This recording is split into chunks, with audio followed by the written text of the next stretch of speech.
Hello, everyone. Welcome to another team training. I'm so excited about this one. You have no idea. I heard about this from some of my other leaders who said they were using story funnels as a way to get sales. And they were like, oh yeah, Amanda English taught us this. You all need to hear about this. And I was like, yes, we do. So Amanda is so graciously is joining us today to train us on story funnels. And you can explain what that is for people who are like, I have no idea what that is. For sure. So I'm going to let you take it away, but will you also share your Color Street journey? Because I love hearing that. Sure, yeah. So I started Color Street back in 2020, in October, actually. So I'm coming up on my 4-year anniversary. Nice. I used to be a teacher, and so I was looking for something outside of the craziness of COVID and teaching and all of the uncertainty that was going on. And just being needed by all of the children and your own children, and it was just a lot. So Color Street kind of brought joy and purpose back into my life, aside from mom and teaching, right? So that was when I got started, and I actually signed up under my sister-in-law. So that's fun to do business together. Nice. That's fun. Yeah. Yeah. Okay, so story funnels. Um, I'm going to kind of backtrack just a little bit and talk about just funnels and sales in general for anybody that doesn't know. Funnels are a huge thing in sales. And basically, if you picture like an actual funnel, right? Everyone, your warm market, your cold market, all of these people out here are not in your funnel yet. And so you want to get them down into your funnel by attracting them in some way. And then once they're bouncing around in your funnel, you ultimately want to get them down to the bottom where they either make a purchase or decide to join your team.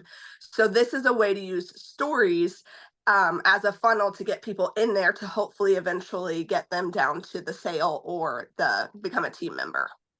So that's why it's called a story funnel. So um, and I'm talking about usually Facebook or Instagram. I know there's a story feature on TikTok, but I haven't played around a lot with TikTok, so I don't know if this is something that you could do on there. Like if you do multiple slides and things on a TikTok story, I don't know. So I'm mostly talking about Facebook or Instagram. So Awesome. I have mine connected, and I usually make most of my story on Facebook and have it go over to Instagram. And that's just because I kind of started my business mostly on Facebook, and that's where I've had a lot of success. But you can do it the other way around. If you use Instagram more, you could do Instagram stories and just have them feed over into your Facebook too. So for anybody that doesn't know what a story is, if you've never used your stories, it's very different than your post. It has a different algorithm. And there are some people that will exclusively go in and just watch stories and they don't scroll their newsfeed anymore. And there's some people that do both. But that's why I think that stories can be really powerful, is because that's all that some people look at. They just want a really quick thing and then they move on with their life. So Mhm. those stories kind of live at the top of your Facebook or your Instagram, and they're only up for 24 hours, and then they're gone. In Instagram, there is an archive feature where you can go back and look at your old stories, but like they're gone to your audience. So you're able to be a little bit more salesy in your stories versus your Facebook post because they disappear. And like I said, it's a different algorithm. So it's just kind of accepted a little bit more in there. So it makes it easier to do the selling in your stories, I feel like, without looking like, spammy too. Yeah. Hmm. So the funnels is actually something that I didn't create this. I learned about it from another person in network marketing. Her name's Jessica. And she taught me this, and then I just started implementing it back in January. So this is not my idea. It's just something that I do, and I found a lot of success with it. So I started sharing it with my team.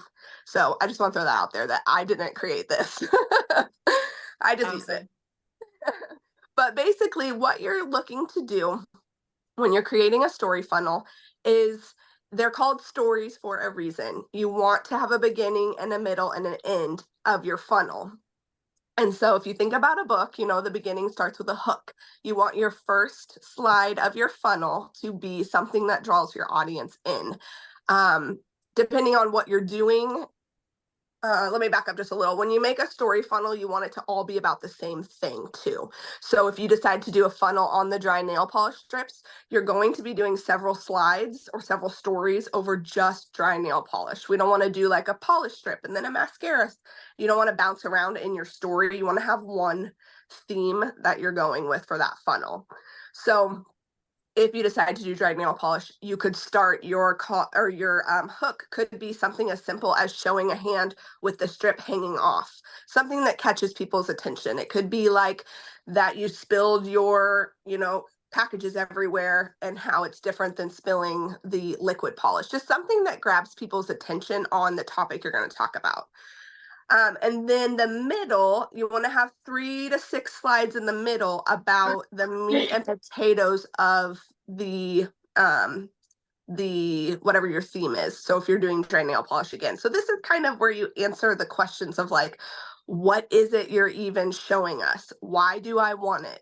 What does it cost? What does it do? How do I use it? Like you're just kind of teaching your audience all about this product or this thing that your funnel is. Does that make sense? Okay. And then at the end, you always want to have a call to action. So that's your entire funnel. You want to hook them with one-ish slide. You want to have a bunch in the middle that gives them all of the information. And then at the end, you want your call to action.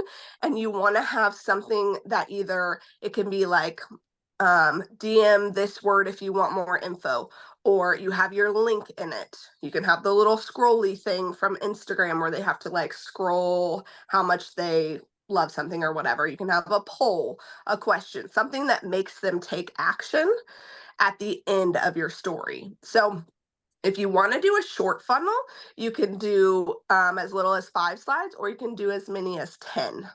So, and like I said, it's all on the same thing. So if you choose to do dry nail polish strips, your hook is about that. Then your meat and potatoes in the middle is all of the things that you want your customer to know. And at the end, what are you going to have them do to show that they're interested in your funnel? Does that make sense so far? Yes. Yeah. Yes. So can it be video or is it mainly pictures? Yeah, good question. It can be whatever you want it to be. Honestly, I do both. I do videos and pictures within the same story funnel, just because whatever is going to be eye-catching. Obviously, you can use graphics like from the graphic groups and stuff, especially when you're giving some of the information if you want. But even though you can do that and it's not so spammy in your stories, it will still be more relatable and connecting if you use your own face. So if you are brave enough to get on there and talk about it, that's going to be way better in your story funnel. So yeah, if you do a Totally. video, it has to be under 60 seconds, or the stories will cut you off. So they have like a live feature where you can record right in your stories. Or I just honestly make it on my phone and like watch the timer, and then that way I can upload it to my stories as I'm ready. And just like I said, keep them under 60 seconds. But yeah, anytime. And especially if I use a graphic, I'm usually trying to still throw my face in there somehow. So, there's a lot. If you're not familiar with stories, I would go to YouTube and kind of learn some things about them and play with them. But there's a lot of stickers in there. And one of the stickers, you can like turn yourself into a GIF, or you can put another picture on top of that picture. So if you're talking about the strips and then you can show your face with your nails in it or something, then that's going to grab your audience's attention. It's going to show them you're actually using the products. Like, you should put your face all over your story if possible. And use your own personality too. Because some people, when I taught this to my team, I have some girls on my team that are so funny, and that's not really me. But when they make their stories, I literally am laughing while I'm watching their funnels about nail polish or about a subscription box. Like, I you love can that. throw in your own personality. Yeah, it's great. So definitely put your own flair on it. Don't feel like you just have to do sales graphics the whole way through. That is not it at all. Yeah. And the Can more I, you can put your own face in it, the better, for sure. yeah, I wanted to, I'm connecting my phone because I actually want to show you guys an example that Caitlin Garrett made, one of our leaders. Is it the Halloween one or is it a different one? I I I don't even know, but I just want to give you guys a visual so you kind of Yeah, can see what she's talking about, and then you can continue on, Amanda, just so that everybody is like, okay, I know now I see what you're talking about. So for I'm sure. gonna share my phone really quick and give me 1 second here. I just shared this with Kate this last month, and she is like run Yeah, with it. She's so good at it. she's going Yeah. for it. Okay, so can you guys see this? Yes. Okay, it's going right now. There might even be music with it, but Oh, I haven't seen this one. yeah, so this is her kind of promoting Cabo and like how Mm-hmm. she earned a trip. I don't know if you guys can hear the music. I don't know if that's going through with Zoom. You know, they're weird about music, but Yeah. there is music on some of these videos. She's talking, so this is like an opportunity one, Yep. talking about how, you know, you get a whole community, family, you can travel together. I thought And this look at was all a those really great faces. She's got example of her own one. and she's got other real people in them too. And it was like, it's a lot of slides she did. I don't think it's necessary to do that many, but it definitely, you can see how it's a series of stories and it's telling a story. To recognize Caitlin Garrett, who's a silver leader. We're gonna. Can you guys hear the sound at all? Yes. Oh, okay. I can anyways.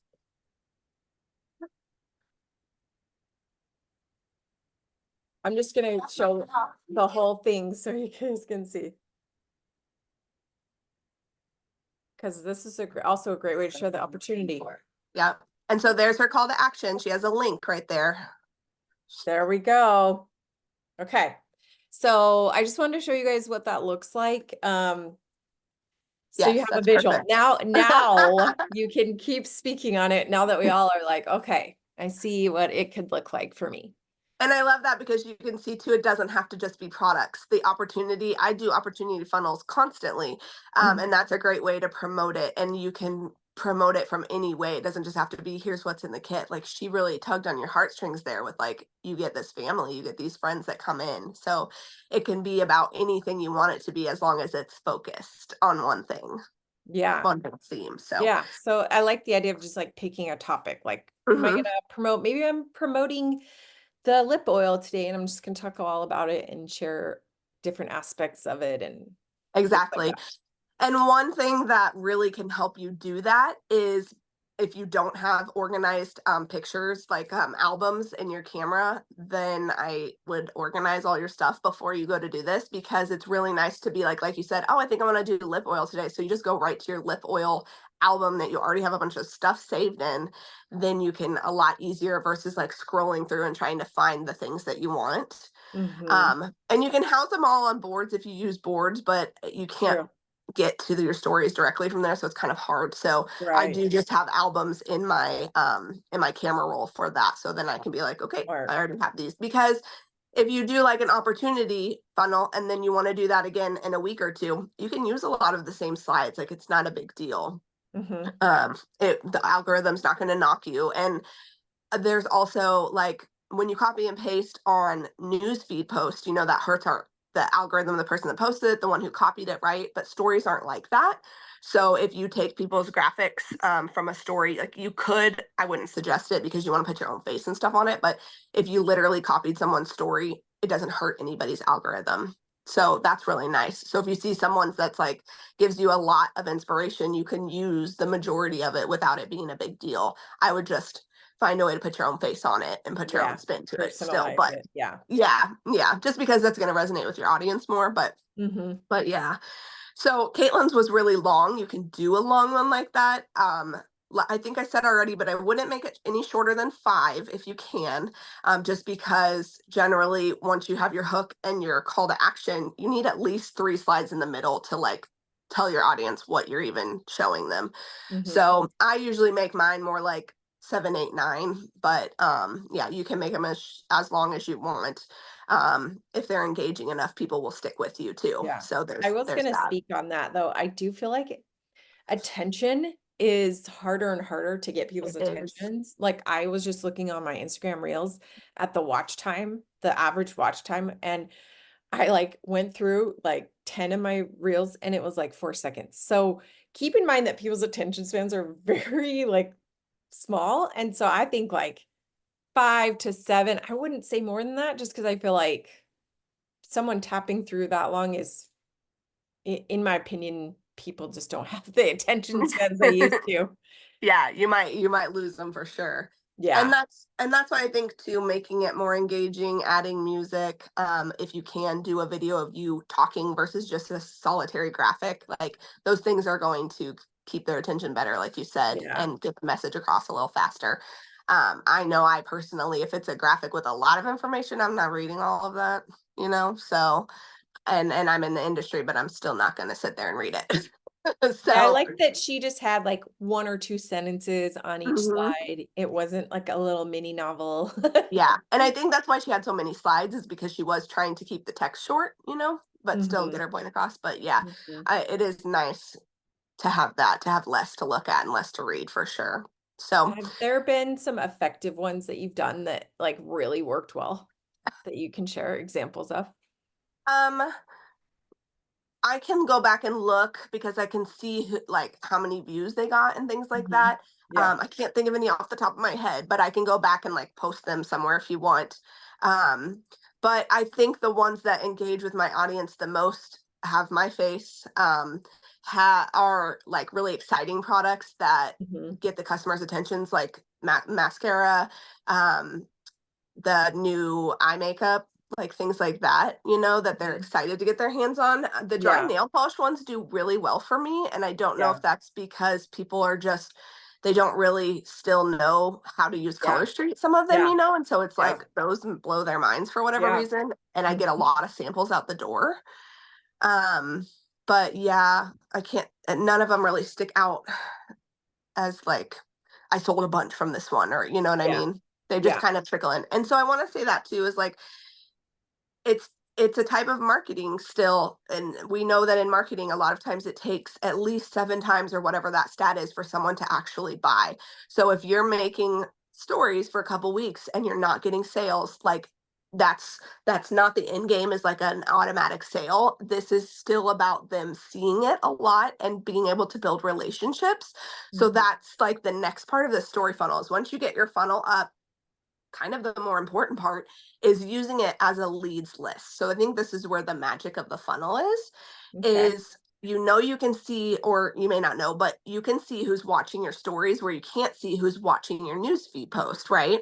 But when you go in, so you have the 24 hours of before they disappear. So you want to go back and check before the 24 hours is up, or you'll lose your who was looking at it. But I go in and make a list, and I actually am kind of a pen and paper girl, so I write the names down. Some people screenshot, you can do it however you want. But let's say you made the dry nail polish funnel and you want to go to like the last or second to last slide so you can see who watched most of it, not just the people that watched the first couple and then decided to click off of it, you know, because you'll notice your views going down usually as you get to the end of your funnel. So go to that like last slide, second to last slide, and write down the names of everyone who watched your funnel that is not already like a team member or a customer. I don't write my customers' names down just because I already have them in a separate like follow-up thing, you know, where I'm checking in with them. So I just write down new people's names, and I'll even write down guys' names because they have women in their life. So why Mhm. not? So I write down literally everyone that watches it.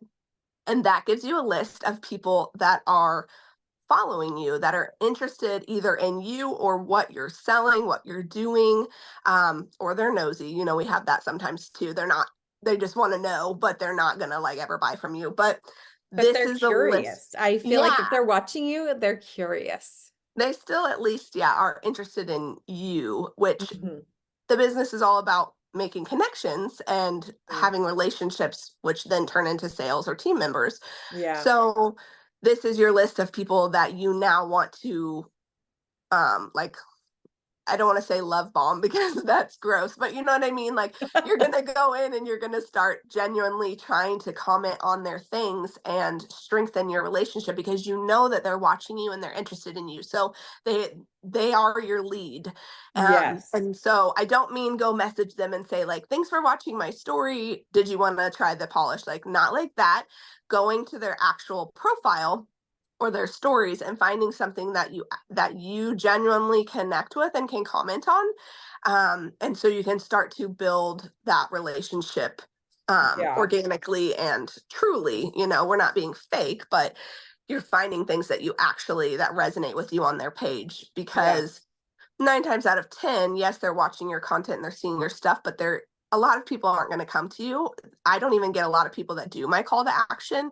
I get some, but when those questions and stuff are at the end or the link, like I may get some people that click on it, but it's going to be about, at least in my experience, building the relationships and then having the one-to-one connection where you can then ask for the sale later on, and so I put those people on my list and I spend that week just checking in on their page every so often and trying to find something that I connect with. And then, especially if it's stories, because that goes to their messages, then Yeah. you're going to see more of their stuff from Facebook. And so it just makes it easier. Then they're going to start showing up in your news feed. And so I've Yeah, seen a I was gonna lot of say that. success from that. Yeah. Like if you comment on their stories, then their Instagram automatically, I mean, Facebook is like, oh, these guys are friends because they're messaging. So then they're Exactly. gonna put them, they're gonna put you in their feed and them in your feed. So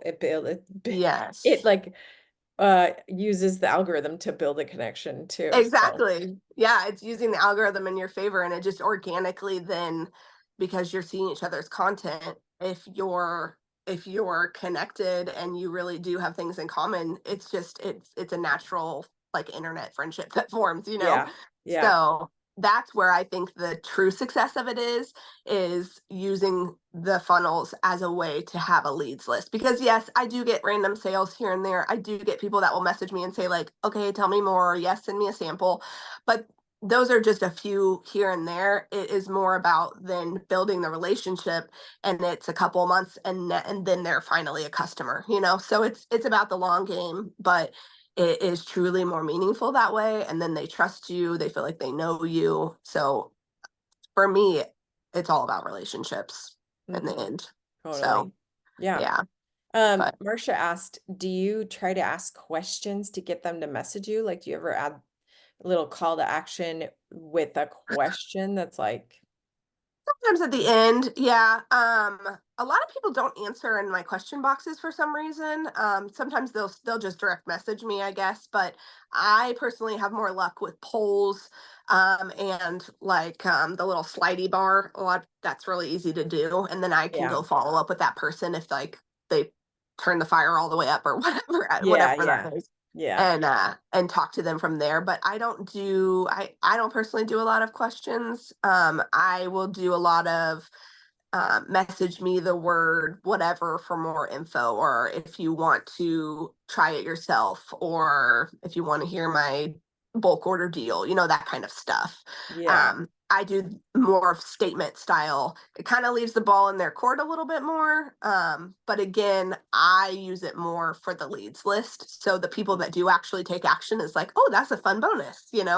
yeah, So I don't know if it's like that for everybody, but that's my audience is like that. They don't engage a lot until yeah. I engage with I them. think it's definitely something worth trying is like just asking a question like, have you Yeah, ever had this problem? And not with the question box and just see if people reply in the DMs. But I do that's like your true. idea of adding, reply with the word nails for a Hmm. sample or whatever. Yeah. And that works on posts as well. I think because it's easy and it tells them exactly what Yeah. to say, and they don't have to have Yes. anxiety of like asking or whatever. Right. Hmm. So um I felt like I had something else and it left my brain. It might come back. I didn't bring notes. So You're good. You're but doing great. Does oh anyone else have any questions before uh, Amanda wraps it up? What were you gonna say? I did think of what I was gonna say, and then we Okay. can see if there's questions too. But some people are always asking like, how many funnels am I supposed to do? So it's up to you.